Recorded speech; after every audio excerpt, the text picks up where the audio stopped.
Wedding PowerPoint surprise. Last weekend, I went to my cousin's wedding. Let's call him Dave because, well, his name's Dave. Everything started off pretty standard: church, flowers, that one aunt who always wears a hat big enough to block the bride.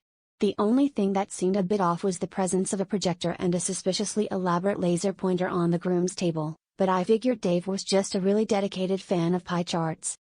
The ceremony was lovely, and when it came time for the vows, Dave cleared his throat, handed the mic to his fiancée, and then announced, "If I may direct your attention to slide 1.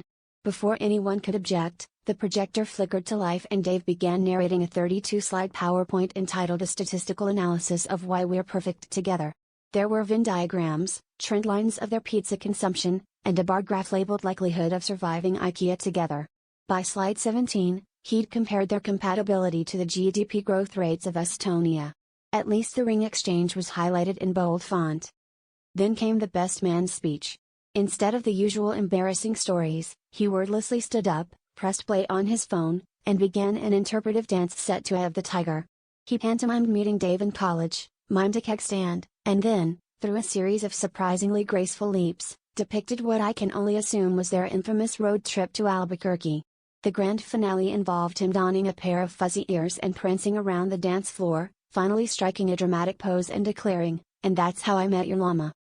So yeah, I guess you could say it was an unforgettable wedding.